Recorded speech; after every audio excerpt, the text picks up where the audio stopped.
League of Species High Council, Messier 18 Cluster, Carina Sagittarius Arm. I believe that wraps up these proceedings of war, said the Bonthian Admiral.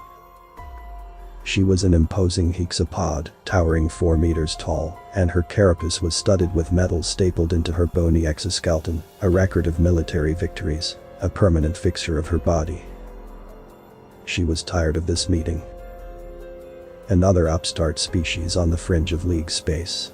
And another interminable meeting, about which member species ships would be selected in the line of battle, to put the upstarts in their place. She surveyed the long, raised table in front of her, flanked on each side by the ranking members of the League Galactic Security Council.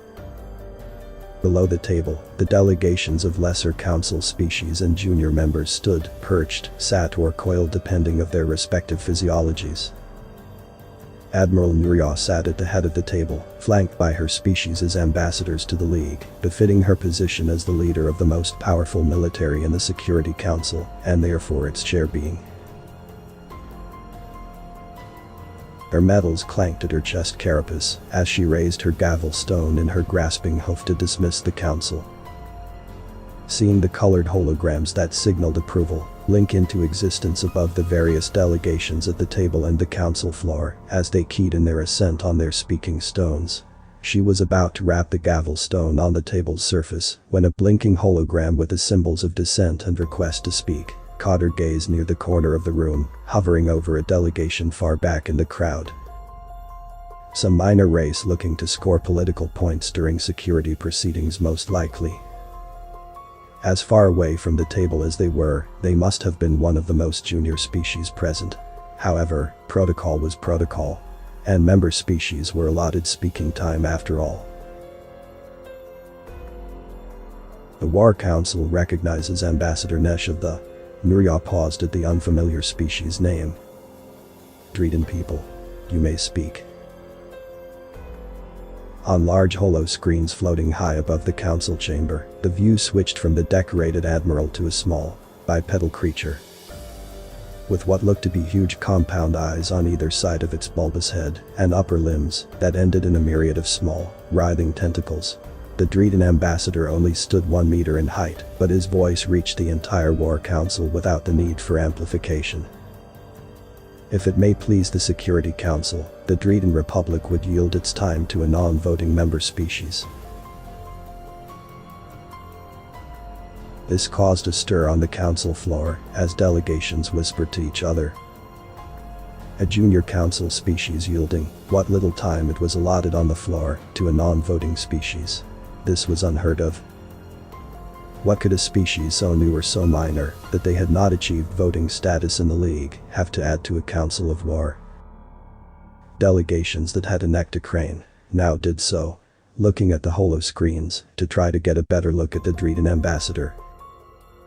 Murias motioned the delegations to silence with a wave of her forehoof. If only to sate the council's curiosity, the request is granted. The ambassador from Drieden may yield his time. Thank you, Admiral. The ambassador passed his speaking stone to a delegation directly to their right. The Drieden yield their time to representatives of the Terran people. May I introduce to you Ambassador Baden Woods and Admiral Patricia Davies of the Associated Republics of Terra. Another bipedal figure accepted the Drieden speaking stone. This Terran stood twice the height of Ambassador Nesh. Other than the species possessing 2 limbs for locomotion and 2 limbs for grasping, not much else was discernible to Murias, as the entire Terran delegation seemed to be wearing full environmental suits with completely opaque helmets. Nonetheless, there was something about their appearance that made Admiral Murias uneasy, as if these Terrans tickled a long-forgotten memory. Murias saw that she wasn't the only one to be discomforted by the appearance of these Terrans. To her left, the Arkan ambassador had partially withdrawn into his shell, while the Queel admiral at the foot of the table flicked its mandibles in agitation. What horrors must lurk under that mask? Murias was under no illusions that species found each other pleasing to the eye. But these Terrans truly must be hideous to elicit such a reaction. Her discomfort was quickly replaced by amusement by the thought, and she turned to listen to what this Terran delegation could possibly hope to add to the proceedings, while idly calling up information on the species on her personal holoscreen. Honorable species of the League, Admiral Murias, we thank you for your time. You do our young species honor to have our words heard by species as wise and as powerful as yours. You have fought many wars and won many victories. The human ambassador took a long pause. Unfortunately, we do not believe this strike against the ration will be one of them. If the spectacle unfolding on the Security Council chambers floor didn't have every delegation's attention before, it certainly did now. Murias' hackle spines raised along her back. You presumed too much, Calfling. While the information about the Terrans she had been able to pull up on her screen was surprisingly sparse, with remarkably little about the physiology of the creatures beneath their environmental suits. The entry about how recently they became a spacefaring species told her enough. The Bond were fighting interstellar war while your species was using stone tools. You jeopardize your future membership in the League by presuming you have a superior military analysis of the situation. Around the Security Council chambers, assent was signaled by most of the delegations. You are correct, of course, Admiral. With the Bond leading its fleets, the League has prospered for millennia. We do not assume to question your tactical analysis, but only to suggest that it was made with incomplete information, Ambassador Woods replied. We have reason to believe that the ration will not wage war in the manner that you expect. We believe that they are a predator species. Murias stifled a laugh. A predator species. A sentient spacefaring predator species. Do not waste our time with that horror story. Other Security Council members were not as successful at containing their laughter. Simple caffing, Murias sighed.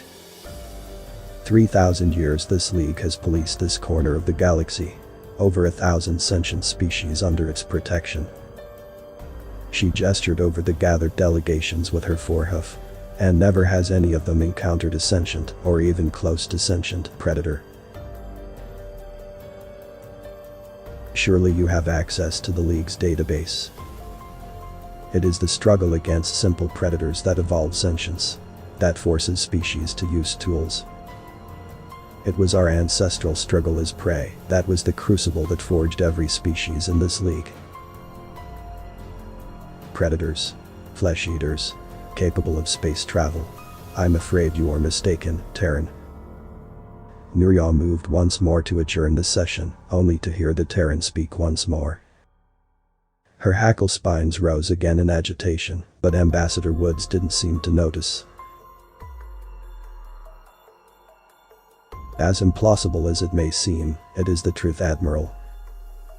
Our intelligence sources managed to find visual records of rations outside of their combat armor during one of their recent incursions into League space.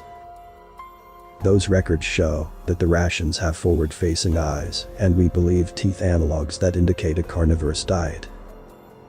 They are predators, and they will wage war like them. Admiral Davies can elaborate, but their tactics will be nothing like those you have fought against before. And if you use the battle plan proposed today, your fleet will not survive. Author's name and the link to original text is in the description.